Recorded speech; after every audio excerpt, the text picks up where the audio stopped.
जब महाभारत के युद्ध के बाद शांति का समय आया, तब पार्थ यानी अर्जुन अक्सर गहरे विचारों में खोए रहते थे। एक ओर उन्होंने धर्म की रक्षा के लिए अपनों का सहार किया था और दूसरी ओर जीवन की व्यावहारिक समस्याएं उनके हृदय को छूती थीं।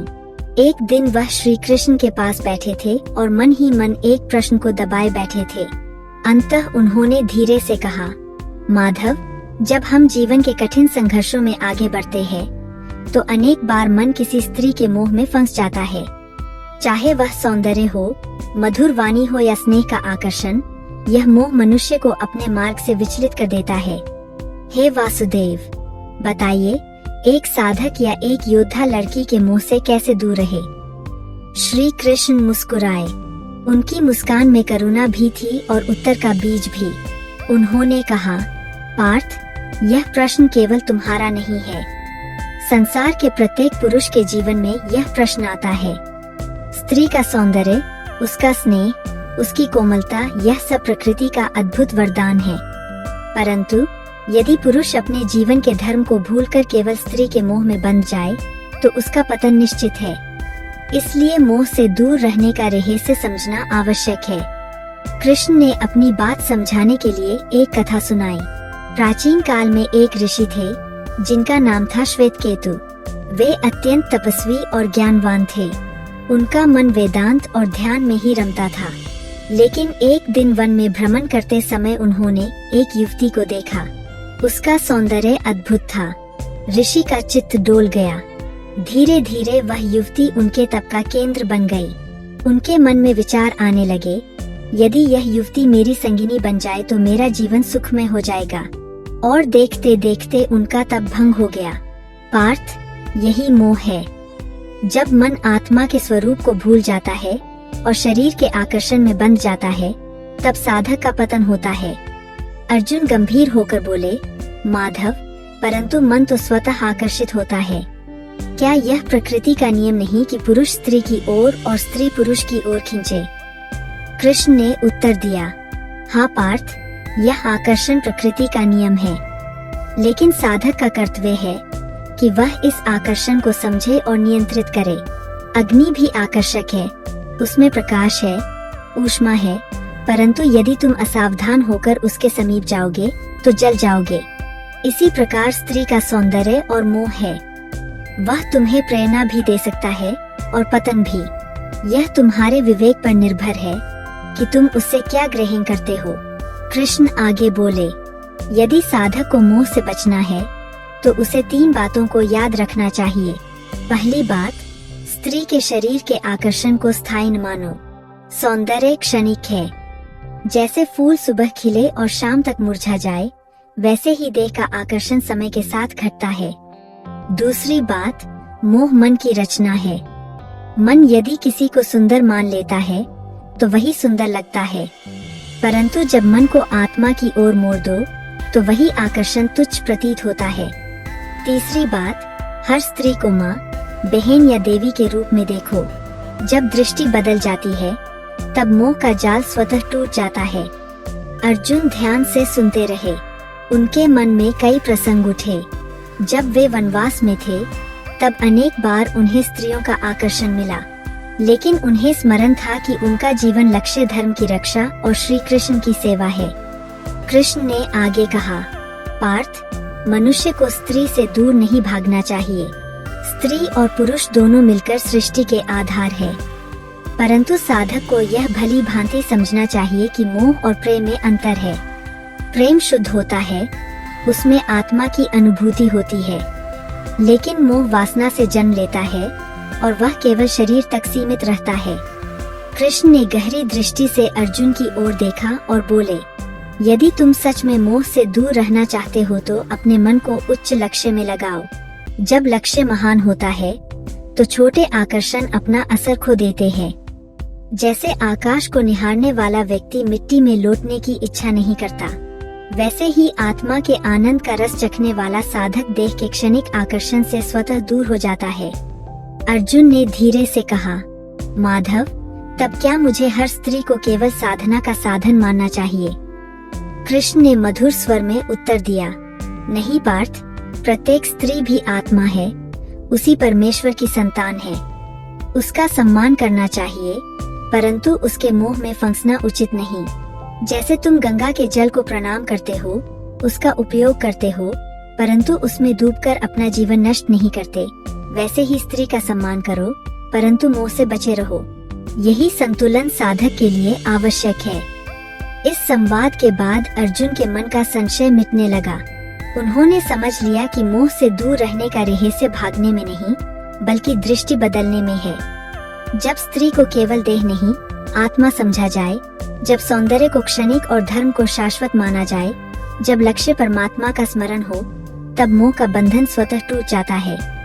इसके बाद घंटों तक कृष्ण और अर्जुन इसी विषय पर विचार करते रहे।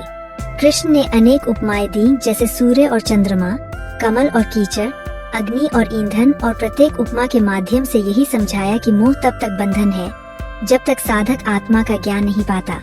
पार्थ ने अंत में सिर झुकाकर कहा, माधव, अब मुझे समझ आ गया है। लड़की के मोह से दूर रहने का रहस्य यही है कि मैं अपने मन को उच्च ध्येय में लगाऊं, हर स्त्री में माँ और देवी का रूप देखूं और आत्मा के आनंद में रम जाऊं। तब कोई मोह मुझे बांध नहीं पाएगा। कृष्ण ने हंसकर आशीर्वाद दिया। यही सत्य है पार्थ। जब तक मनुष्य स्त्री को केवल देह मानता है, तब तक मोह रहेगा। जब वह स्त्री में आत्मा और देवी का स्वरूप देखता है, तब मोह मिट जाता है और केवल सम्मान और प्रेम शेष रह जाता है। यही साधना है, यही धर्म है।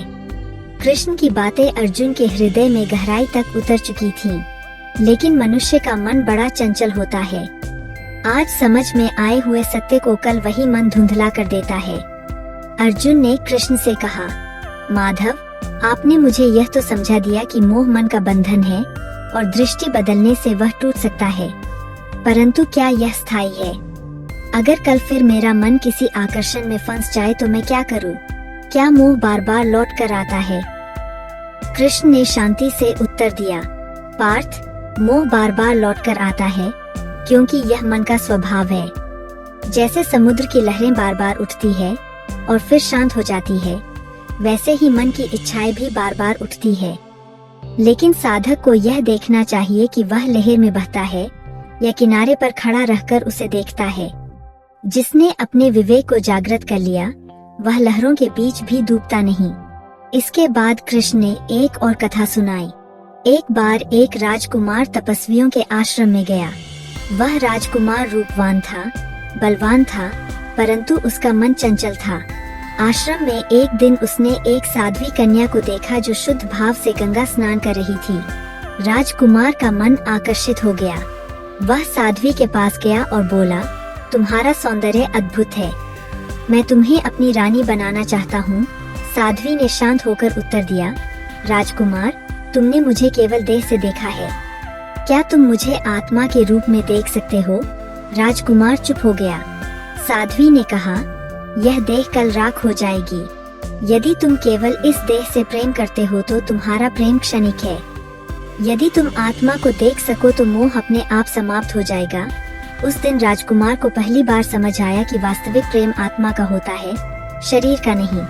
कृष्ण ने अर्जुन की ओर देखते हुए कहा, पार्थ, यही रहस्य है। मोह शरीर तक सीमित है, प्रेम आत्मा तक पहुंचता है। मोह वासना से जन्म लेता है, प्रेम करुणा और श्रद्धा से। अर्जुन का मन अब और भी गहराई में उतरने लगा। उन्होंने अनुभव किया कि मोह का संबंध केवल स्त्री से ही नहीं है, बल्कि संसार की हर वस्तु से है। धन का मोह, यश का मोह, परिवार का मोह, ये सब उसी जाल के रूप है। अगर साधक स्त्री के मोह से ऊपर उठना चाहता है, तो उसे हर प्रकार के मोह से ऊपर उठना होगा। कृष्ण ने आगे कहा, पार्थ, एक साधक को चाहिए कि वह अपने मन को बार बार अभ्यास में लगाए। मोह को जीतने का उपाय केवल एक है, अभ्यास और वैराग्य। जब जब मन आकर्षित हो, तब तब अपने आप को याद दिलाओ, यह सब क्षणिक है, मेरा लक्ष्य शाश्वत है। धीरे धीरे मन शांत हो जाएगा।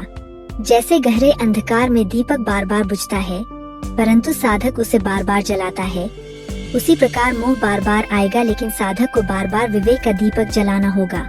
इसके बाद कृष्ण ने अर्जुन को एक विशेष साधना बताई। पार्थ, यदि कभी किसी स्त्री का सौंदर्य तुम्हें आकर्षित करे तो तुरंत उसके भीतर माँ का रूप देखने का अभ्यास करो। माँ का रूप देखते ही वासना का भाव नष्ट हो जाएगा और केवल श्रद्धा शेष रह जाएगी। और यदि तुम्हें लगे कि तुम्हारा मन विचलित हो रहा है तो तुरंत अपने लक्ष्य का स्मरण करो। जो अपने लक्ष्य में डूबा है वह आकर्षण से नहीं डगमगाता। अर्जुन ने सिर झुकाकर कहा, माधव, आपके वचनों ने मुझे स्थिर कर दिया, लेकिन क्या संसार के सभी लोग इस मार्ग को अपना सकते हैं? बहुत से पुरुष तो सामान्य गृहस्थ है, साधक या योद्धा नहीं। वे मोह से कैसे बचें? कृष्ण मुस्कुराए और बोले, पार्थ, हर मनुष्य साधक है, गृहस्थ भी साधक है। वह अपनी स्त्री को देवी मानकर, अपने परिवार को ईश्वर का अंश मानकर यदि जीवन बिताता है तो वह भी मोह से मुक्त हो जाता है। जब पति पत्नी एक दूसरे को केवल देह नहीं बल्कि आत्मा समझकर जीवन बिताते हैं तो मोह का स्थान प्रेम ले लेता है। और प्रेम में कभी बंधन नहीं होता, केवल स्वतंत्रता होती है। इसके बाद घंटों तक कृष्ण और अर्जुन इस विषय पर वार्तालाप करते रहे। कृष्ण ने अनेक उदाहरण दिए। कभी उन्होंने कहा कि जैसे मोती सीप में बंद रहता है और केवल पारखी ही उसे पहचान पाता है, वैसे ही प्रेम और मोह में अंतर पारखी साधक ही समझ पाता है। कभी उन्होंने कहा कि जैसे कमल कीचड़ में खिलता है लेकिन कीचड़ से लिप्त नहीं होता, वैसे ही साधक संसार में रहते हुए भी मोह से लिप्त नहीं होता। कभी उन्होंने कहा कि जैसे गंगाजल सबको पवित्र करता है, वैसे ही शुद्ध दृष्टि हर स्त्री को पवित्रता का स्वरूप बना देती है। अर्जुन का हृदय अब पूर्णतः आश्वस्त हो गया। उन्होंने अनुभव किया कि मोह से लड़ना युद्ध करने जैसा है। यह युद्ध बाहर नहीं, भीतर होता है। और इस युद्ध का विजेता वही है जो अपने मन को वश में कर ले। कथा यहीं समाप्त नहीं हुई। रात गहराती गई, परंतु कृष्ण और अर्जुन का संवाद चलता रहा। कृष्ण ने अंत में कहा, पार्थ, जब तक तुम अपने को देह मानते हो तब तक मोह रहेगा। जब तुम अपने को आत्मा समझोगे तब मोह मिट जाएगा। आत्मा न स्त्री है न पुरुष, वह केवल प्रकाश है। जो इस सत्य को जान लेता है वही वास्तव में मुक्त हो जाता है। अर्जुन ने दोनों हाथ जोड़कर कहा, माधव, अब मैं समझ गया हूँ। लड़की के मोह से दूर रहना कोई कठिन कार्य नहीं, यदि मन आत्मा में स्थिर हो। अब हर स्त्री को देवी के रूप में देखूंगा और अपने जीवन का लक्ष्य केवल धर्म और आत्मा का साक्षात्कार बनाऊंगा। कृष्ण ने आशीर्वाद दिया और कहा, यही साधना है पार्थ। जब तक सांसें हैं, मोह का युद्ध चलता रहेगा, परंतु जिसने विवेक और भक्ति को अपना शस्त्र बना लिया, उसे कोई मोह जीत नहीं सकता।